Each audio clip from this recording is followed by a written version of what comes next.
Bien-aimés dans le Seigneur, bonjour. Réveillons-nous et commençons une journée avec la méditation. Méditons ensemble est un programme journalier qui nous donne l'occasion de sonder les Écritures, de méditer la parole de Dieu et donner un sens spécial pour notre journée.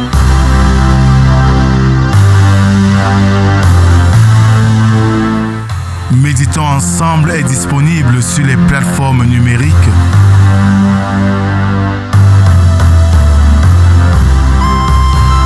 Pour vos sujets de prière, contactez la production au 237 6 91 28 29 85 via WhatsApp.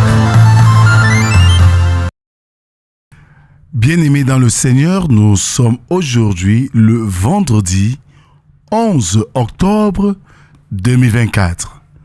C'est un jour très spécial pour nous parce qu'il nous rappelle le jour de notre naissance.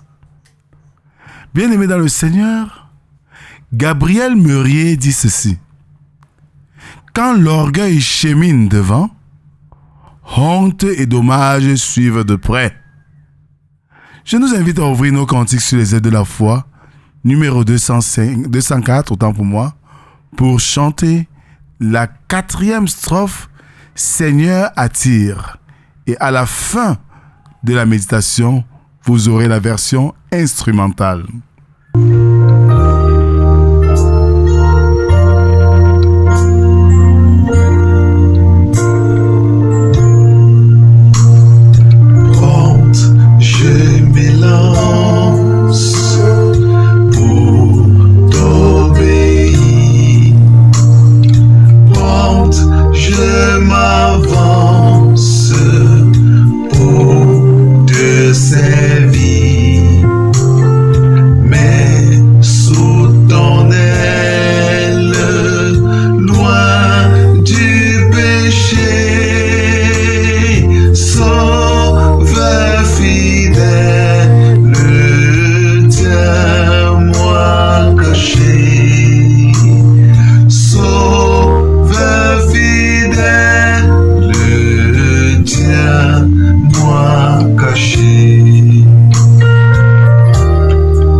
Continuons à célébrer notre Dieu avec le psaume du jour, le numéro 14, dont nous ferons lecture des 5 premières strophes qui stipulent ceci.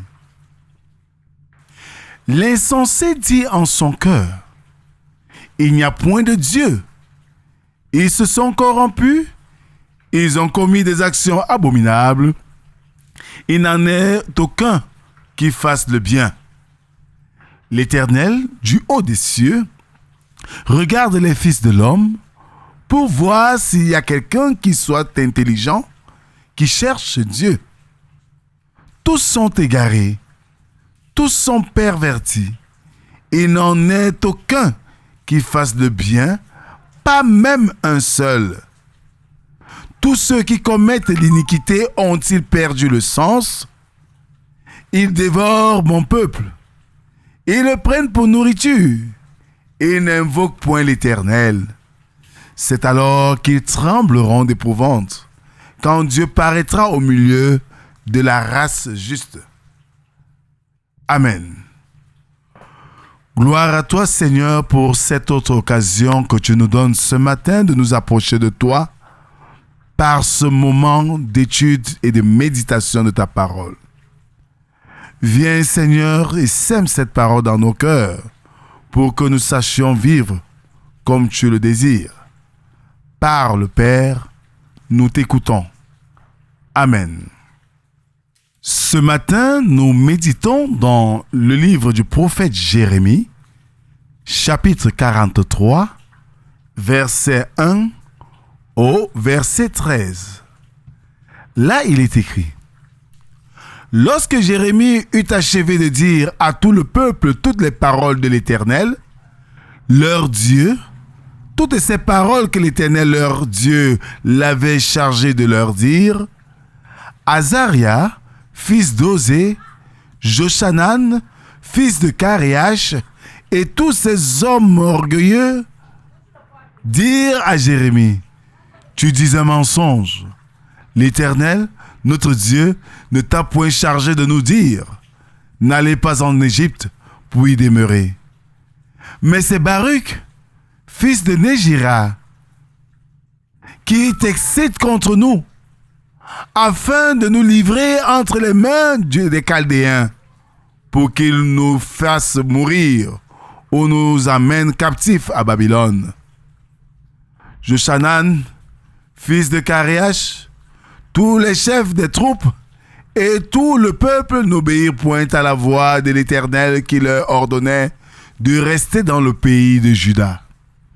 Et Joshanan, fils de Karéach, et tous les chefs des troupes prirent tous les restes de Juda, qui après avoir été dispersés parmi toutes les nations, étaient revenus pour habiter le pays de Juda. Les hommes, les femmes, les enfants, les filles du roi et toutes les personnes que Nebuzaradan, chef des gardes, avait laissées à Guédalia, fils d'Achikam, fils de Shaphan, et aussi Jérémie le prophète et Baruch, fils de Nérija, autant pour moi. Ils allèrent au pays d'Égypte, car ils n'obéirent pas à la voix de l'Éternel, et ils arrivèrent à Tachpanès. La parole de l'Éternel fut adressée à Jérémie à Tachpanès, en ces mots. Prends dans ta main de grandes pierres et cache-les en présence des Juifs dans l'argile du four à briques qui est à l'entrée de la maison de Pharaon à Tachpanès. Et tu diras aux Juifs, ainsi parle l'Éternel des armées, le Dieu d'Israël. Voici, j'enverrai chercher Nebuchadnezzar, roi de Babylone, mon serviteur, et je placerai son trône sur ces pierres que j'ai cachées, et il étendra son tapis sur elles. Il viendra et il frappera le pays d'Égypte à la mort, ceux qui sont pour la mort, à la captivité, ceux qui sont pour la captivité, à l'épée, ceux qui sont pour l'épée. Je mettrai le feu aux maisons des dieux de l'Égypte. Nebuchadnezzar les brûlera. Il amènera captifs les idoles. Il s'enveloppera du pays d'Égypte comme le berger s'enveloppe de son vêtement, et il sortira là en paix. Il brisera les statues de Beth-Shemesh au pays d'Égypte, et il brûlera par le feu les maisons des dieux de l'Égypte. Amen.